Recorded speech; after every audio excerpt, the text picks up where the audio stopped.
Hi friends, അസ്സലാമു അലൈക്കും. Welcome to my YouTube channel.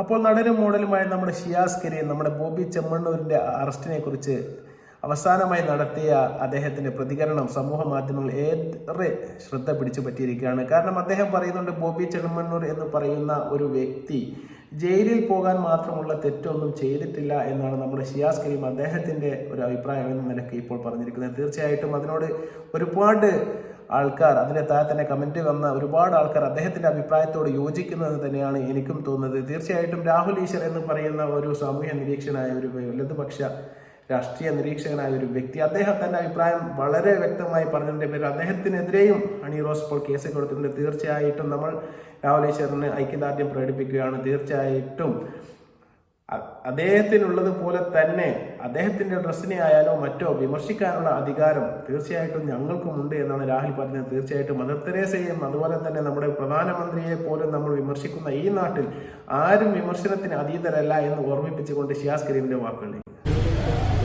തീർച്ചയായിട്ടും വലിയ വിഷയമാണെന്ന് വെച്ചാൽ സ്ത്രീകളെ പരാമർശം അതൊരു വിഷയമാണെങ്കിൽ പോലും ഈ ലോകത്ത് സ്ത്രീകളും പുരുഷന്മാരൊക്കെ തിങ്ങി നടക്കുന്ന സ്ഥലമാണ്. രണ്ടുപേർക്ക് അങ്ങോട്ട് ഈക്വാലിറ്റിക്ക് വേണ്ടിയാണല്ലോ ഇവിടെ മത്സരിക്കുന്നത്. അപ്പോൾ അങ്ങോട്ട് ഒരു വിട്ടുവീഴ്ച പക്ഷേ ഒരു നേച്ചർ അങ്ങനെയാണ്. അപ്പോൾ ഒരു വ്യക്തിയെ വേറൊരു വ്യക്തി കൊണ്ട് നന്നാക്കാനൊന്നും പറ്റില്ല ഈ ലോകത്ത്.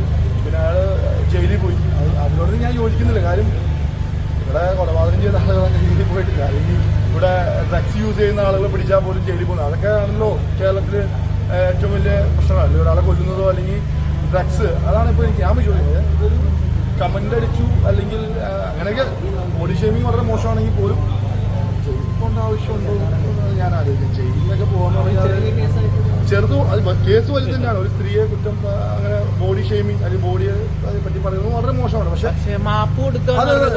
എന്തെങ്കിലും ആവട്ടെ, നമ്മൾ ജയിലിൽ പോകേണ്ട ആവശ്യമുണ്ടോ? കാര്യം ജയിലിൽ പോകാന്ന് പറഞ്ഞാൽ കുറ്റം ചെയ്ത ആളുകളാണ് ജയിലിൽ പോകുന്നത്. അത് ഭീകരമായിട്ട് തെറ്റുകൾ ചെയ്ത് ഞാൻ വിശ്വസിക്കുന്നത് ജയിലിൽ പോകാന്ന് പറഞ്ഞാൽ ഭയങ്കര ഡിഫിക്കൽട്ട്. ഞാൻ വെച്ചിട്ട് എൻ്റെ പേരിലും ഫേക്കായിട്ടുള്ള ഒരു ഇത് വന്ന കാര്യമാണ്. അപ്പോൾ ഞാൻ അന്ന് ചിന്തിച്ചൊരു കാര്യം, 1, 2, 3, 4 ദിവസം നമ്മൾ ജയിലിൽ പോയി കഴിഞ്ഞാൽ പിന്നെ അതിൻ്റെ അർത്ഥം പിന്നെ നമുക്ക് 100 ദിവസം കിടന്നാലും തുല്യമാണ്. ഒരു ദിവസം ജയിലിൽ പോയാൽ ജയിലിൽ പോകുന്ന ആളുകൾക്ക് അറിയാൻ പോകുള്ളൂ. ജയിലിൽ പോയി കഴിഞ്ഞാൽ ഭയങ്കര ബുദ്ധിമുട്ടുള്ള കാര്യമാണ്. ഞാൻ വിശ്വസിക്കുന്നില്ല. അത് എന്താ പറയുക, പുള്ളി പാവമൊന്നും പറയാൻ പറ്റില്ല, രണ്ടും പറയാൻ പറ്റില്ല.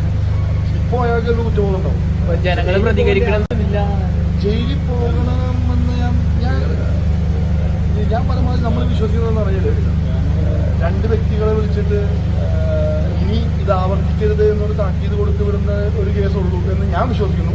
കാര്യം ബോഡിയിൽ കയറി ബലമായി അങ്ങനെ അറ്റാക്ക് ചെയ്യുകയോ അല്ലെങ്കിൽ സെക്ഷൽ അങ്ങനെയുള്ള കാര്യങ്ങളൊക്കെയാണ് ഭയങ്കര ഡീപ്പായിട്ടുള്ള കാര്യത്തിൽ അത് ജയിലിൽ പോകണമെന്ന് ഞാൻ പറയുന്നു. ഒരു വ്യക്തി അല്ലെങ്കിൽ നമ്മൾ ഡ്രഗ്സ് ഓൾവേസ് ഞാൻ ഒരിക്കലും സപ്പോർട്ട് ചെയ്യാത്ത കാര്യം ഡ്രഗ്സ് അങ്ങനെയുള്ള കാര്യം. അല്ലെങ്കിൽ ഭീകരമായിട്ട് കള്ളുപിടിച്ച് വണ്ടി ഇടിച്ച് ആളുകൾ കൊല്ലുന്നുണ്ട്, ലൈസൻസിൽ കട്ടാവുന്നത്. ഒരാളെ വണ്ടി ഇടിച്ച് കൊല്ലാണ്, ഒരാളെ ജീവൻ ഭയങ്കര അത് ലൈസൻസ് മാത്രമേ കട്ടാവുന്നുള്ളൂ. നിയമം കുറച്ചിട്ടൊക്കെ മാറാനുണ്ട് നമ്മുടെ നാട്ടിൽ. കാര്യം നമ്മളവിടെ ഭയങ്കര സ്ത്രീകൾ മുതലെടുക്കുന്നു. അവരുടെ നിയമത്തിലുള്ള അല്ലെങ്കിൽ നമ്മുടെ ലോയിലുള്ള കുറേ ആനുകൂല്യങ്ങൾ സ്ത്രീകൾ ഭീകരമായിട്ട് മുതലെടുക്കുന്നുണ്ടെന്ന് ഞാൻ വിശ്വസിക്കുന്നു.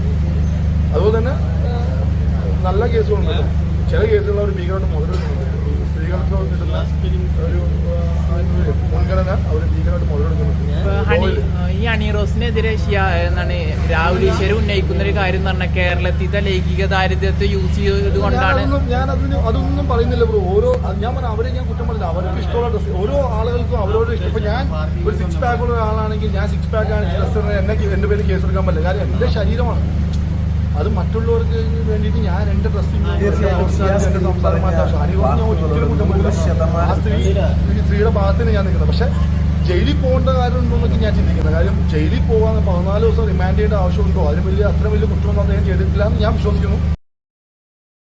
അപമാനിക്കാൻ വേണ്ടി പാടില്ല. എന്നാൽ അദ്ദേഹം ധരിക്കുന്ന വസ്ത്രത്തോട് ഇഷ്ടമുണ്ടോ ഇഷ്ടമില്ലേ എന്ന് പറയാനുള്ള എല്ലാവിധ അവകാശങ്ങളും ഇന്ത്യൻ ഭരണഘടന നമുക്കും നൽകുന്നുണ്ട്. തീർച്ചയായിട്ടും അതിനോട് യോജിക്കണോ യോജിക്കണ്ടേ എന്നൊക്കെ നമ്മളാണ് തീരുമാനിക്കേണ്ടത്. എന്ത് വസ്ത്രം ധരിക്കണം, എങ്ങനെ പോകണം എന്നൊക്കെ തീരുമാനിക്കാനുള്ള സ്വാതന്ത്ര്യം ഹണി റോസിന് നൽകുന്നത് പോലെ തന്നെ ആരെയും വിമർശിക്കാനുള്ള സ്വാതന്ത്ര്യം അതും ഇന്ത്യൻ ഭരണഘടനയ്ക്ക് അകത്ത് നിന്നുകൊണ്ട് നല്ല ഭാഷയിൽ വിമർശിക്കാനുള്ള സ്വാതന്ത്ര്യം നമുക്കും ഇന്ത്യൻ ഭരണഘടന നൽകുന്നുണ്ട്. തീർച്ചയായിട്ടും നല്ല രീതിയിൽ നമുക്കും വിമർശിക്കാം. ആരും വിമർശനത്തിന് അതീതരല്ല. മദർ തെരേസയും അതുപോലെ തന്നെ പ്രധാനമന്ത്രി നരേന്ദ്രമോദിയെയും എല്ലാം വിമർശിക്കുന്ന ഈ നാട്ടിൽ അണി റോസിനെ മാത്രം വിമർശിക്കാൻ പാടില്ല എന്ന് പറയുന്നതോട് തീർച്ചയായിട്ടും വിയോജിച്ചുകൊണ്ട് യാതൊരു വിധത്തിലും ദ്വയാർത്ഥ പ്രയോഗങ്ങളുടെയും അതുപോലെ തന്നെ ലൈംഗിക ചുവയുള്ള ബോബി ചെമ്മണ്ണൂരിൻ്റെ വാക്കുകളോട് നമുക്കും യോജിപ്പില്ല. എങ്കിലും അദ്ദേഹം ഒരു ജയിൽ പോകാനുള്ള തെറ്റൊന്നും ചെയ്തതായി നമുക്കും തോന്നുന്നില്ല എന്ന് മാത്രം ഓർമ്മിപ്പിച്ചുകൊണ്ട്